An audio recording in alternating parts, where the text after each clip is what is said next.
entrée en lice ratée des Hollandais parce qu'ils menaient et ils se font rejoindre sur la fin. Oui, frustrante. Après, au-delà des Hollandais, moi j'ai kiffé devant ce match-là. Je pense que c'est le meilleur match depuis le début de la compétition. Très très agréable avec du suspense jusqu'au bout, avec des retournements de situation. Une équipe japonaise hargneuse qui revient 2 fois au score et une équipe des Pays-Bas qui a quand même mené 2 fois, même si ils sont tombés face à un bloc bas parfois japonais qui leur a imposé une équation pas facile à résoudre. Mais ça a été un match agréable avec de l'intensité et avec du jeu de part et d'autre. Et on a les 2 équipes qui vont passer dans ce groupe tranquillement. En tout cas, moi, j'en ai la certitude en sortant du match. Je ne pense pas que la Suède, la Tunisie. Non, je pense que c'est au-dessus. Je pense effectivement les 2 équipes qu'on a vues là sont les meilleures. Et je ne suis pas très étonné. Enfin, on attend beaucoup du Japon et des équipes asiatiques en général. Et c'est vrai que leur début de compétition, soit Corée du Sud ou Japon, c'est excellent. L'Australie fait partie de la zone Asie désormais. T'as raison de manière incompréhensible. Et je te dirais même le Qatar, qui fait un partout. Mais pour revenir au Japon, ce qui est assez étonnant, c'est que d'abord ils ont la capacité de réaction. Ils ont même marqué leur deuxième but de la tête, alors que c'était pas une évidence face à l'arrière-garde des Pays-Bas. Quand tu vois la différence athlétique, Van Dijk qui se fait prendre de la tête, qui se fait prendre de la tête. Non, mais moi, le regard que je porte sur ce match et ce que les Japonais ont montré à tout le monde, je pense, c'est que cette équipe des Pays-Bas va être prenable. C'est-à-dire que sur 2-3 occasions, on a vu Van Dijk un peu un peu lent, un peu avec la charrette. Il leur manque des Van Dijk, quoi. Ouais. Et donc, si tu veux, je trouve ça met autant en valeur les qualités des Japonais qui ont été très bons dans les petits espaces. Moi, je trouvais que dans la combinaison, qui n'ont pas hésité à les défier les Pays-Bas. Mais ça met surtout en lumière des carences côté Pays-Bas. Dumfries sur certaines actions défensives, Van Dijk, on en a parlé, et puis même devant, moi j'ai pas trouvé, à part Gakpo effectivement qui fait beaucoup de choses, j'ai pas été Summerville qui met un très beau but, mais c'est vrai que de toute façon on le sait, hein, les Pays-Bas, il y a une très belle liste, notamment au milieu de terrain avec Gravenberch qui sur le deuxième but fait un travail excellent, avec Frenkie de Jong notamment.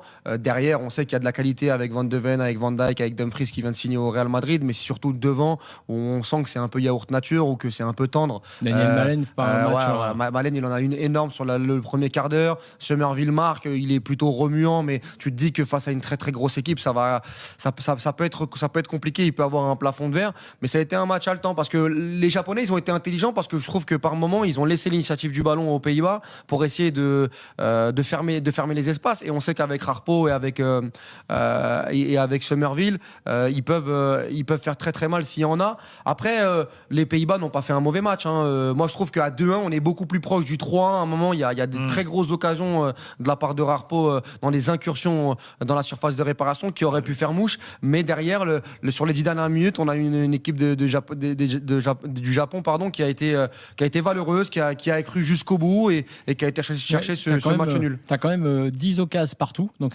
les Japonais aussi. Pour moi, c'est le match le plus agréable. Ils ont beaucoup tiré, mais pas beaucoup cadré. Les 10 tirs, tu as quand même 10 tirs effectivement japonais. Effectivement, les Pays-Bas ont cadré 6. Fin de première mi-temps, tu as 2 grosses occasions du Japon notamment. 3-4 tirs cadrés côté japonais. Ouais, effectivement, moi c'est parsemé un peu du côté du Japon.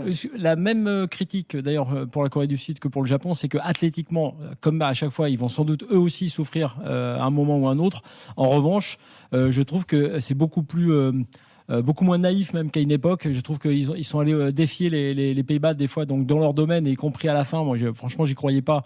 Et ce but de la tête, il est assez incroyable et il est assez important. Kamada, il fait 1m80. Juste pour revenir sur le Pays-Bas-Japon, puisqu'on parlait du groupe et qu'a priori, c'est les deux qu'on voit sortir, ça peut croiser avec l'autre match que moi j'ai trouvé très bon depuis le début, c'est quand même Brésil-Maroc hier, et en tout cas la sensation pour moi marocaine, parce que les 20-25 premières minutes que j'ai vues hier, pour moi c'est les 25 premières minutes les plus impressionnantes de cette Coupe du Monde.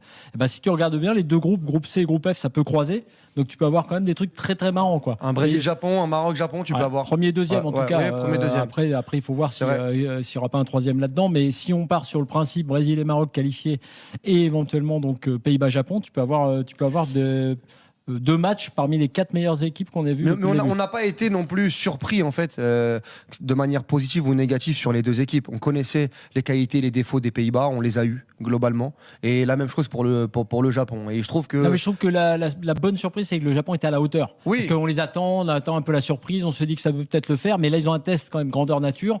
Et ils ont regardé les Pays-Bas dans les yeux. Mais le Japon, ça a toujours été une équipe. Un peu en dessous. En 2022, par exemple, c'est une équipe qui a battu l'Espagne sur le 3e match. C'est une équipe je crois que c'est la Croatie, les sort au tir au but en 8e. C'est une équipe qui est toujours là au second tour. Même si, attention, moi j'ai préféré le jeu coréen. Sur le premier match, même si l'adversité n'est pas la même, la République tchèque, c'est en dessous l'efficacité japonaise. Oui, parce que les Coréens ont gâché. Oui, Min-son a beaucoup gâché. Mais globalement, on sait que les Asiatiques sont au rendez-vous et sont souvent au rendez-vous. Vous dites quoi du match de Van Dijk Kamada, 1m80, Van Dijk, 1m93. Bon, vous allez me dire, c'est un peu court de résumer un duel aérien à ça. Je reviens quand même sur cette action. On était, nous, en train de regarder le match, en train de se dire qu'ils abusaient des centres et des ballons dans la boîte. Et qu'ils en prenaient pas un de la tête, surtout, les Japonais. Ils en prenaient pas un, dans les actions précédentes. Après, ça dit quand même, sur le match de Van Dijk, il ne faut pas le résumer évidemment à ce but japonais. Moi, c'est plutôt sur un but très important quand même. Non, mais il met un beau but effectivement de la tête. D'ailleurs, j'ai revu les images, là, je ne sais pas si vous avez vu dans l'après-match. Les Japonais auraient pu râler parce que ce but, il pousse. Il a la main clairement sur le dos. C'est l'interprétation. L'arbitre aurait très bien pu siffler. Moi, je pense que c'est très très bien que ça a été validé. Après, sur Van Dijk, l'action qui est la plus emblématique pour moi du Van Dijk actuel, c'est cette fameuse ouverture dans la profondeur, qui est une très belle ouverture, une très belle appel de l'attaquant japonais, et sur lequel Van Dijk il met 1h30 à se retourner. Et là, tu as le Van Dijk actuel et le problème du Van Dijk actuel. Donc moi, voilà, sur cette équipe des Pays-Bas, comme dit Walid, on sait ce qu'on a, on sait ce qui manque, ce qui leur manque.